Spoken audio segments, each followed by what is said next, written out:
After countless hours of work, the asteroid was transformed.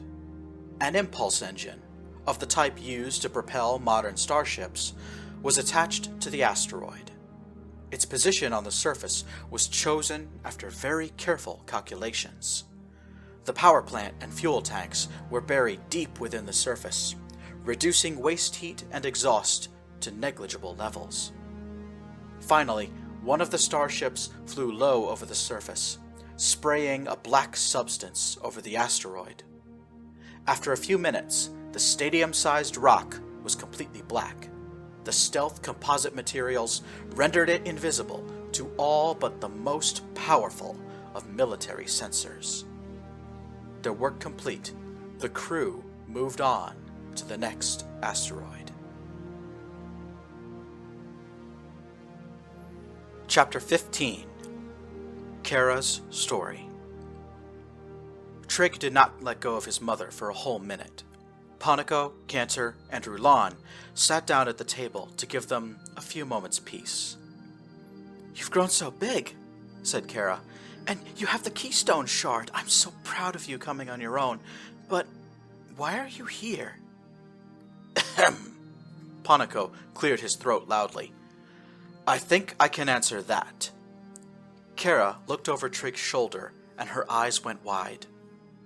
Trura Panico, is that really you?" she said. Panico narrowed his eyes. "The girl from Degorka. I should have known," he said. "Everything makes sense now." "So, they really do know each other," Captain Cantor mused. "I think we should all sit down and have a long talk." "Trig," Caera began, "I think I already know your first question." "Your letter said Malum Ralpakin is my father," Trig replied. "But how? He was Nagyari and you're Sutherian. Shouldn't that be like physically impossible or something?" Caera glanced at Panico. "You already knew parts of the story. Why didn't you tell him?" she asked. "I had to make sure my hunch was correct," Panico said. "And now, here I am, having been proven right." "Fine, just don't interrupt," Caera said. Then, sitting with Trig on her right and the mercenaries around the table, Caera began to tell her story. "I was born on Degorka. Tropical moon, beautiful place. My family had business connections to MSI, so they paid to have me attend a boarding school in the Tragula's Cross system. I grew up on an Olenbar world, surrounded by blue people. When I was getting ready to graduate and start my adult life, the Nagyari Horde attacked." "I remember. I was there," Panico confessed. "You and your men enslaved us all," Caera seethed, her voice shaking with anger. "The professors, the students, the staff, everyone." "Slaves?" Trig repeated. "That was how the Horde worked," Caera told him. "We rarely killed our enemies," Panico said. "Our goal was to dominate the masses, not slaughter them. Malum would only employ lethal force whenever he deemed it necessary." "The Horde put us to work, using telepathic enforcers to keep us all in line," Caera continued. "They made us want to crawl through the mines on our hands and feet, made us feel giddy about repairing their starships, made us enjoy serving them hand and foot. It was all telepathic." Panico hung his head. "Malum said people should rejoice at the chance to serve them. We just made sure the rejoicing did happen," he said. Caera sighed. "I was made to work wherever the Horde needed bodies. First a mine on some backwater planet, and then in a workshop fixing broken weapons. But I was different. Every once in a while, I broke out of the telepathic brainwashing. I suddenly stopped loving the Great Khan. I remembered I was there against my will. I tried to flee, got caught a few times. That was how Malum heard about me." Caera shuddered. "He summoned me to his flagship, sent his most powerful scions to make sure I came willingly. Trura was one of them. Poniko nodded again, looking shamefaced. I was made to walk into the Khan's chambers, and then he... Caera struggled to continue. Trig took her hand. I could resist any other scion I met, but I never stood a chance against Malum. His power was overwhelming. Suddenly, I loved the great Khan more than life itself. I would have fought for him. I was ready to die for him. I wanted to give everything of mine to him. Trig's mouth went dry. He felt as though his blood had gotten very cold. I joined his harem, Caera went on. Myself and about 20 other women. Nagyari, Olenbar, Sutherians. All of us completely in his power. I was there, with him on the Kaldorix, for 2 years. Caera lost her voice. Poniko picked up the thread. And then I had the argument with Alex Camber. Caera nodded. You dared to doubt Malum's capabilities, she said. You hesitated to believe how much he had grown. Malum had to prove himself to you. How did he do it? Trig asked. Caera's hand tightened in his. Malum, he took Trura and Alex into the harem chamber, Caera said. He challenged them to impregnate any woman from a different species using only psionics. Trig's jaw fell open. But that doesn't make any sense, Trig cried out. I tried with one of the Nagyari girls, but my knowledge of psionics was amateurish, Poniko confessed. All I managed to do was trick her into thinking she had given birth to my child. The illusion wore off after a few minutes. Alex did worse. He telepathically tortured one of the Olenbar girls with no result. Caera shook her head with fright. You know that poor girl died a few hours later, right? No, I'm sorry, Poniko replied. I was too focused on what Malum did to you. Trig looked his mother in the eyes. He suddenly did not want to hear the rest of the story, but knew he had no choice. My head hurt, like I was hit by a brick. When I got my senses back, I just knew I was going to have a child. Alex and I watched the whole thing, Poniko said. Malum never laid a hand on you. A true testament to his power. Trig, Cantor, and Rulan were all lost for words, but Poniko pressed on.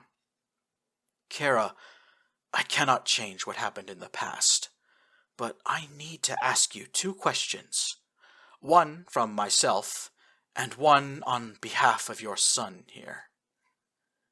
Ask your selfish question first. Caera's voice was monotone, as though she had run out of strength. Poniko leaned forward, his hands clasped together. Is it too late to apologize? Never, Caera replied in barely more than a whisper. What I did to you and countless others like you was monstrous, Poniko said. And if what I think is happening, then I believe I will face a certain kind of justice soon. Somehow, Trig knew that his mother was feeling a powerful surge of fear. What's happening? Caera asked. Does this have to do with Trig? I see he's got his pendant. Does that mean his powers came in? It does have to do with that, yes, Poniko replied. You see, your son has met a girl. Oh, how wonderful, Caera started to say, but Poniko held up a hand. That girl is on our ship. She is carrying the 6th keystone shard, the one Alex took after I fought him. all of the color drained out of Caera's face. "That is why I'm here," Panico said. "The Keystones are on the move. So is Alex Kember. Something is afoot, and I think I know what it is. But I need you to tell me if I am right in my guess before I send your son off on some foolish errand." Panico pressed his fingers to the table and leaned forward. Trig leaned to one side and hugged his mother tightly. Her own sense of fear was spilling over into him. "I know how the Keystone is supposed to work, Caera." Panico's voice suddenly sounded threatening. "It should be useless when it's fragmented, unless I've missed something. Something Malum would only tell to those closest to him." Before his mother could answer, Trig started to feel a sense of dread building up somewhere deep inside of himself. He also picked up the faint smell of melting plastic. This had happened before, and he remained silent then. Now he knew better. It was that powerful sense of doom that warned him bad things were in the immediate future. "Hey, it's happening again!" Trig raised his voice, interrupting Panico's line of questioning. "What did you call it? A premonition?" Captain Cantor and Tactical Officer Roulan sprang to their feet. Caera grabbed her son and squeezed him in a desperate hug. Panico ran around the table and grabbed the front of her prison jumpsuit. "Tell me, woman!" he snarled. "What do you know?" Somehow, Trig started to develop a very strong understanding of what was going on in Caera's head. As he gripped her hand, he could feel the sense of conflict within his mother's mind. She knew the answer, and she was willing to share it with Trig and Panico, but there was something else inside her consciousness that actively resisted. For a tense moment, Caera briefly overpowered the subconscious force that stopped her from speaking. When she spoke, her voice wavered and shook. "Malum had a fail-safe plan," Caera stammered. "The Keystone can still be used when it's broken into fragments. I'm sorry, I can't say more. Malum did something to my mind, made it so that I can't talk about it." At the same time, there was a loud pounding on the doorway. "Trig Shepminter!" a voice yelled from the other side. "Come out with your hands up!" "A plan for what?" Panico demanded. Caera screwed up her face, trying to speak. Trig was now so in tune with her mind that he could almost see the bundle of psionic strands inside of her brain, stopping her from divulging anything else. The knocking on the door was getting louder now. Caera grabbed her son again and held on tight, apologizing for her inability to speak.